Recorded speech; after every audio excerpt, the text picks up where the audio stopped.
They're currently setting up here for the next game. It is going to be, well, I don't see Stephano in there, but... he's almost there. Yeah, he's almost going to be doing some French things.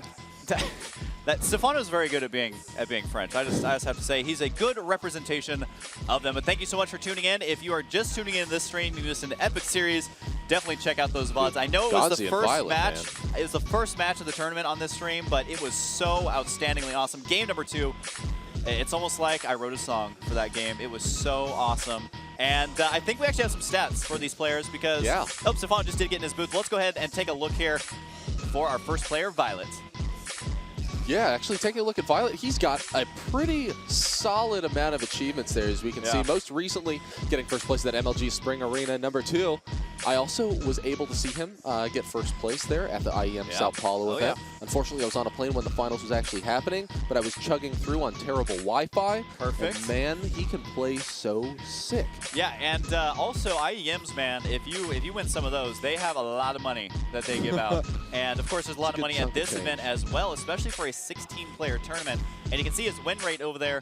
Not only is it a lot of games, having 65% win rate overall, which is basically what you need to do this well in tournaments, but also over 60% for every single matchup. His versus Protoss is going to be his strongest, but the other two looking mighty close, and that, of course, leads us on into Millennium Stephano. He looks like he's from an action movie in that photo over there on the left side, and that is an action movie I would buy so many tickets to see. You can see first Lone Star Crash, IGN Pro League Season 3, and you know, some other massive achievements there as well. And that's like the tip of the iceberg, Rod. That's like his achievements from the last 3 days, because he wins so many tournaments. And you can see, I mean, versus Protoss, 72% win rate. And when your lowest win rate is 64, almost 65%, that is amazing. Now, what's interesting, though, to talk about for Stephano is that his versus Zerg is actually his weakest matchup. Now, here it actually shows as his second strongest. It's very close to being his weakest there. But in tournament play, he'll talk about his versus Zerg having some issues. And now, moving into this game, this is going to be a Zerg versus Zerg. It's Stephano versus viOLet. We've seen them play not too long ago. Game 1 here is going to be on Metropolis, so let's go ahead and get into that game.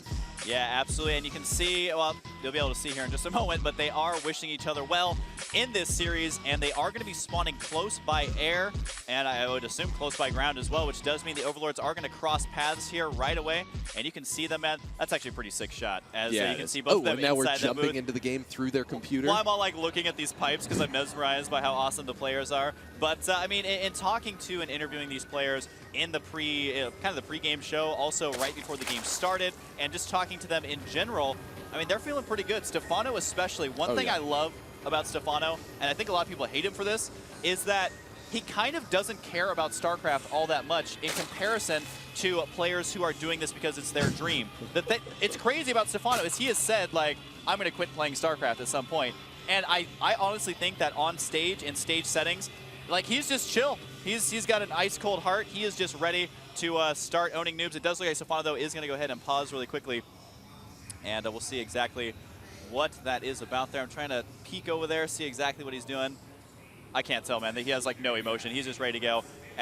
He is indeed ready to go. So they're going to go ahead and resume there. And I just have to say that I always encourage players to pause if there is anything wrong at all. If you just flew in from extremely far away, you've been traveling a lot, you're finally on stage ready to play your games and your mouse doesn't work, then it's probably a good idea to go ahead and pause. Right, and like, it's one of those things where, like, do I have to ask his permission, or should I just, like, pause immediately? Oh man, both the players doing the exact same build. I want to read that stat at the bottom. Stephano has won 100% of his last 10 ZVZ tournament series. ZVTs in this case. Because I was like, oh man, ZVZs. No, we watched him lose a bunch of those. There's no way. Yeah. There's no way. But ZVT and ZVP, he is just so sick of both those. Those are the matchups where you can see the oh-so-famous Stephano roaches. Oh, yes.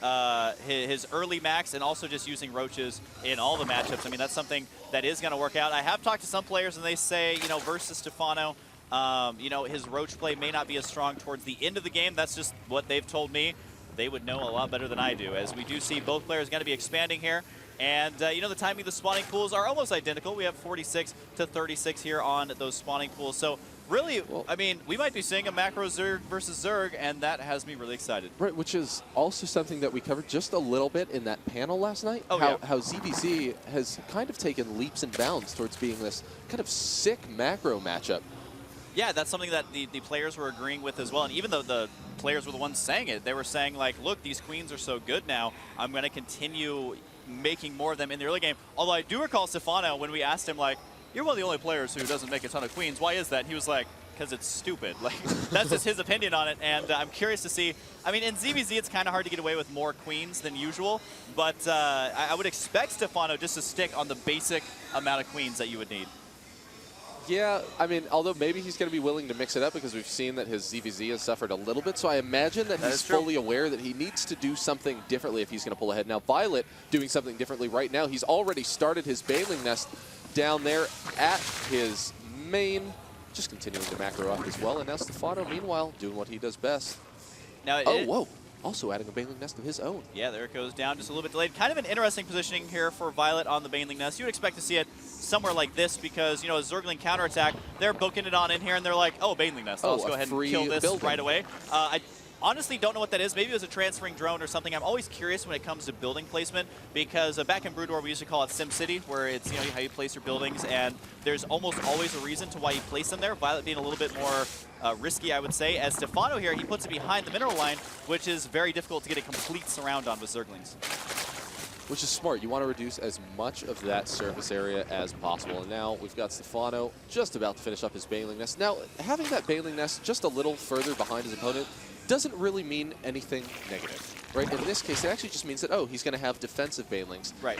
Had viOLet been going for something extremely aggressive. Now, what viOLet has just done that is really interesting is already started his lair, and he's also able to get in there, get in with one of his lings to get all of the information that he needs.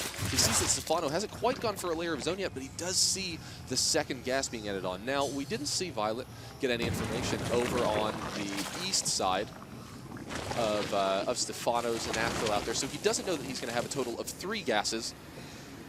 But you know viOLet's going all the way up to his 4 gases already, and he's got his lair there. Something I want to say that's really interesting. Notice how Stephano has all of his overlords except for one on the left side. That's the counterattack lane. That's not going to be the main base attack lane. And that tells me that Stephano is confident enough to be paying attention to this one overlord. So if something heads past this overlord, he can prepare for it. He also has the second lane vision. Now we do see that viOLet deciding to finally send some overlords over there, but that's just because he's already, you know, has sight of this location. But just minor interesting things about Stephano, I think is, you know, part of the reason he's such a good player. And as long as Stephano is able to figure out a way to deal with this upcoming Spire, I think that he's going to be in a great position moving into this game. But of course, viOLet, the one to always throw really interesting things at his opponent. Now, we've got Stephano. He's going out for that third. He's got a couple defensive Banelings in here. Oh, man. Will viOLet be able to get in there for the information? Wow. Yes, he splits off one of those lings.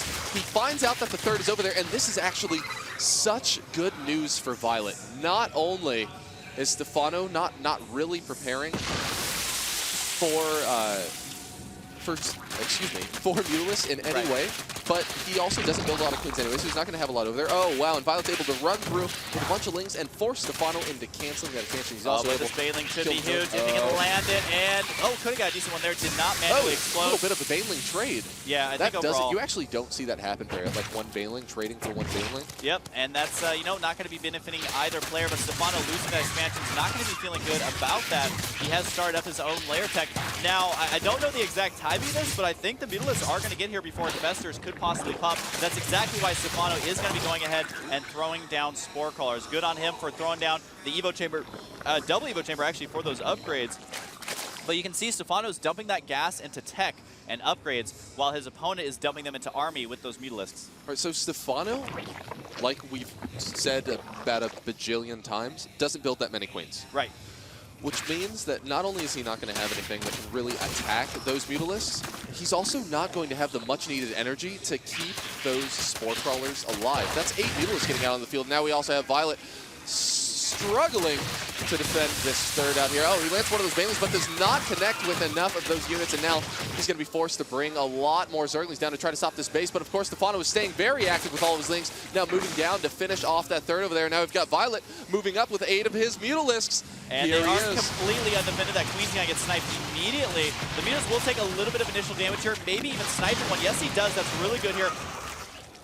Oh, yes, he just actually was able to get in there and finish off one of those Mutalisks, and now, oh man, a second Queen goes down. Will Stephano's final Queen be able to go down? Now Stephano is scrambling to try to bring up that Queen count once again, and now we're probably going to be back onto a 2-base situation as viOLet continues the assault, moving out onto that third. Now, meanwhile, Stephano has continued into Infestor production. He only needs a few more seconds to get those 6 Infestors out. All right, that third base, though, is getting bombarded. While Mutalisk do not do that much damage versus buildings, you know, when there's no anti-air there, they might actually be able to snipe. That Stephano cannot afford to lose that third base. He is ahead in supply here because now that he has started that Infestor production, he will be able to get ahead in the supply and can be very cost-effective with those bundles. But he is indeed going to lose this expansion here, Rob. Oh man, and there he is, pulling back just in time, making sure not to take any of that Broodling damage onto those Lings that need to retreat. And now Stephano moving down that counterattack lane. And can he deny the expansion? He has to do this to try and get back on even footing. The units lost is identical here, so good on Stephano for being able to reduce the amount of harassment damage those Mutalisks were able to do. But can he get the drones getting in on the fight? And he did not cancel it there. A huge mistake there by viOLet. And that means that unit's loss is going to quickly favor Stephano. Okay, so he loses the hatchery, and unfortunately it was then forced into a situation where he then had to use drones to fight an entire army of Zerglings, and now he has just sustained so many losses there. Now we see the great positioning with the Queen. They're able to finish off that right in between the 2 evolution chambers, which means that as long as those drones were able to get there, they could have just skated right through that Queen. Yeah, but I mean, this of course, is like the Lings killed it. The big castle wall here. This is one of the most robust ZVZ walls ends I've seen in a long time. But now Stephano, since he has the Infestors out, he's going straight for Hive Tech here. I'm kind of curious to see exactly what he follows up with. He's also double expanding. So he mentioned before that ZVZ is more macro-oriented. It really is. I think this is one of the fastest Hive Techs I've ever seen in ZVZ. And it's interesting because Stephano was behind on the initial Lair Tech, but now he's way ahead on the Hive Tech. Well, unfortunately, viOLet decided to go and stay aggressive with those Mutalisks. He didn't have anything to really hang around and ultimately defend that base there. Now we see viOLet starting to build a lot of roaches.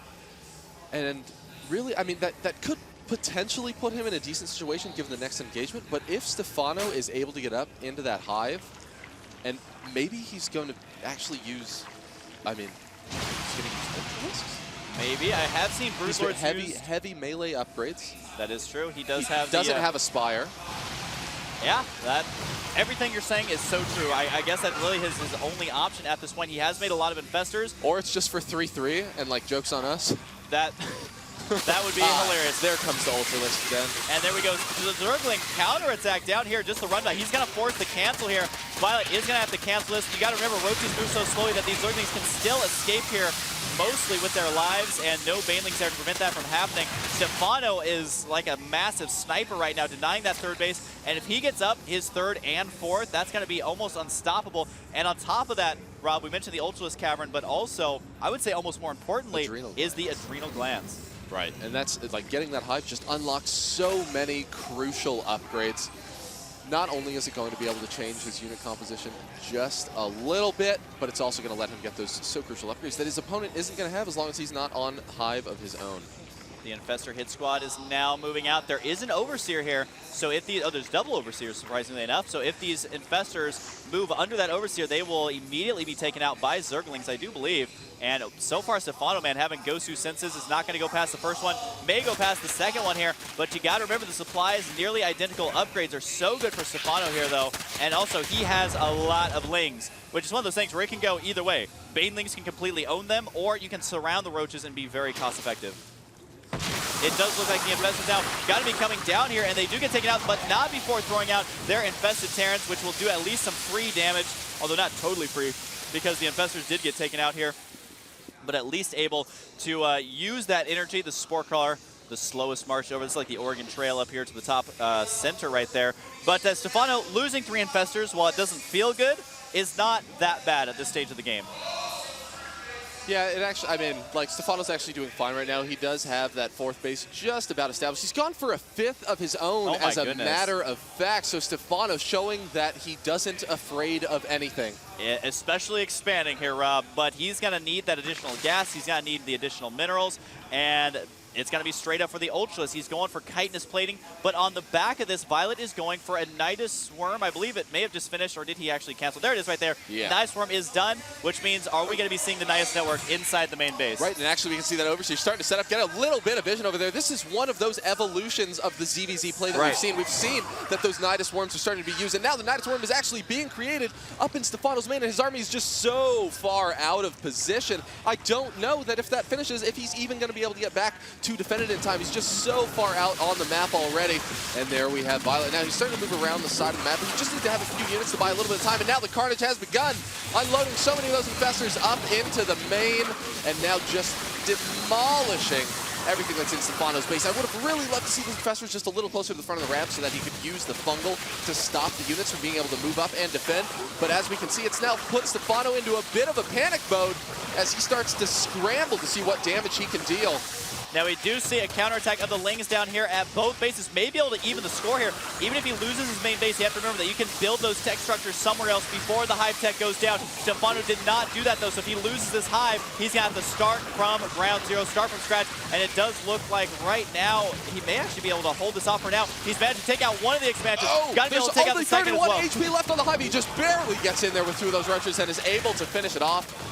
Oh dear, that was so close, and now Stephano scrambling, using 8 infested Terrans there all at once just to eliminate those last 2 roaches.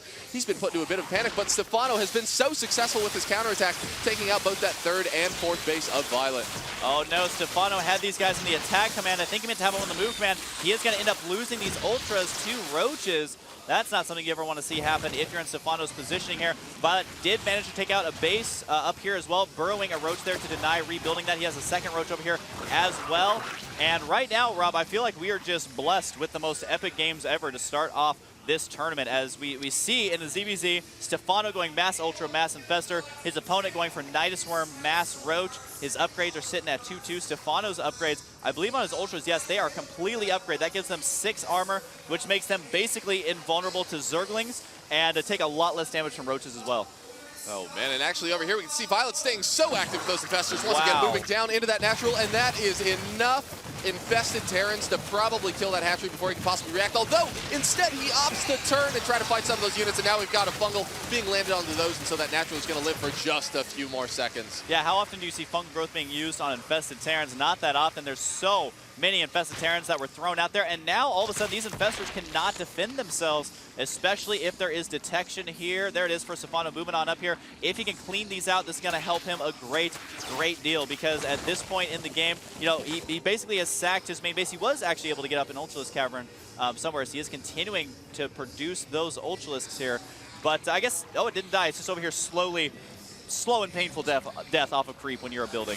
Oh man, and he actually doesn't have a layer anywhere right now on the map, so he can't even bring over an Overlord to start generating creep to save that. That is right. Yep, he loses that tech. The Overlords used to know how to spew creep, now they've forgotten. They forgot it. They're like, I need a layer. I can't do that anymore. Right, indeed. Now, it does look like a massive attack here. This is a surprising amount of Ultras here, Rob. I don't think I've ever seen this many in a ZVZ. 11 Ultras on the field. That's going to be phenomenal versus the army, but viOLet knows he cannot engage this directly, and it does look like another Nydus Swarm is going to be going down inside what used to be the main base, and he's once again going to try and force a base race. Oh, and viOLet getting in here, trying to take down the 3rd. He's also now moving up into the 5th simultaneously. Stephano forced to bring back his entire army now in desperation to defend this base, but now Stephano has stayed active on the map. He's now moving around the whole bottom left corner as he defends viOLet's attack, and he's taking down viOLet's 3rd. It's looking like viOLet is going to have to tap out. Oh man, it is 113 supply to 147. Oh, Zerglings versus Larva, that's the slowest and most painful battle ever. But the Roaches have burrowed here at the base for Stephano, so that base is still very vulnerable. And you mentioned, you know, viOLet running out of options here. That is exactly true. He's going to have to continue these attacks, continue forcing Stephano to turtle as long as he possibly can. But at some point, you have to deal with these Ultras. You're not going to be able to kill every single unit, and Zerglings killing Roaches as well may be the final straw here for viOLet. Dude, wings with A glands are actually so sick. They, like, although I don't know, demolish Rob, anything. sorry to interrupt, but wow. both hatcheries maybe getting taken out here. Indeed. Yeah. So viOLet doing everything he can to stay in this game. I'm curious on the income tab. It's almost non-existent for both of these players. Which is actually totally fine. Like that's exactly where Stephano wants to be anyway, because he's able to build another 4 Ultralisks. He's now getting just back up to his lair right now. And really, on the other side of the map, viOLet just hasn't changed his tech at all this entire time. Like, we've already seen that Stephano's Infestors combined with his Ultralisk and his Lings have been enough to deal with viOLet anyway. So if the blows and the punches aren't going to change that are coming out of viOLet, Stephano's got to feel like he has the upper hand. He actually just managed to take out the other hatchery as well. And this hatchery on the back of it. Wait, does he not have any hatcheries right now? Does Stephano actually have no hatcheries? 0 no. He's got 1 building, so he's not going to be revealed quite yet. Wow, he actually, that means his income is at 0-0 across the board, which means viOLet, every second that goes by, he's making more money than Stephano, even though it's long distance mining.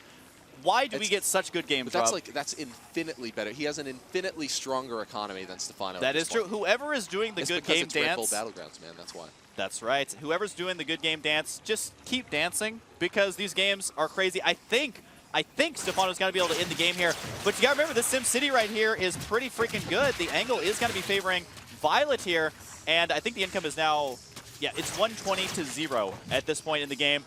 But Stephano does, of course, have it on the way. Here he goes. Oh, man, moving in there, we can see those Ultralisks just working as far in as they can, and now the Queen's just unable to really make full use of those transfuses as I'm sure that they would have loved to. Stephano is going in here, just hammering the nail into the coffin again and again, telling viOLet that, no, you will not be able to stop me. I almost feel like at this point, viOLet's playing mono battles here. He just threw out so many Infested Terrans. You can see how little the Ultralisk cares about the Infested Terrans, man. You know what? Oh, and there's the tap out. Empire viOLet now trailing 0-1 in the series. Stephano taking game number 1, so that was a really great move from Stephano. Ultimately, those Ultralisks just helped him so much. That really fast Hive paid off. And most importantly, Stephano has his little stuffed dog there in the booth, as he does bring that to a lot of the tournaments with him. But I have got to hand it, man, to Stephano. You know, he's talked about ZVZ in the past, and how many games do you see in a ZVZ where there's no hatcheries for one of the Zerg player, and he manages to win? He wins. Which is, I mean, obviously he was ahead at that point, but it's just so hilarious. But it speaks volumes, I guess if volumes could speak, in that viOLet, even though he's behind, he managed to kill every single base, which that shows you the multitasking capability. And I've seen Stephano in the past as well go for those multi-prong roach attacks, and they are very effective in ZVZ because the roaches, while they don't do a lot of consistent damage, they do a lot of damage per shot. So if you're microing around, you shoot, you move for a little bit, you shoot again, you're actually able to take out a surprising amount of buildings. Yeah, and he just stayed, I mean, he stayed so active with them, right? Like, and if you're able to burrow, really Stephano, I think, only had 1 Overseer out at any given time. Yeah. So really, he can only stop 1 of those attacks at any given time, which is totally fine. One thing that I really loved that Stephano did, we didn't really see viOLet do it so much, is that in those Infestor versus Infestor fights, if you're able to land a fungal onto your opponent's like group of infested Terrans, it's actually so much more efficient. Right? Think about how much damage. So fungal does about like 36 damage, right? Infested Terrans only have 50 HP. If you spend 200, it's 50 energy per infested Terran, right? Throwing them out, yeah. So if you have 16 of those, which is typically what you do with the 4 Fester hit squad, as we saw in the end, a really big fight came out there. It only takes you 150 energy to eliminate your opponent's 400. I try not to do math on stream. Stephano is so smart. That's all that I'm saying. I step away from math when it comes to streaming, man, because I guarantee you there's going to be 500 posts that are like, you are 10,000 energy off on that calculation. But I do want to say that the players are going to be joining into the game right now. And I almost feel bad about that last game in that I feel like both players deserved a win there. Like, that game for both those players in any other matchup very well could have been a win for them. And yeah, just going to go ahead and... Yeah, let's get a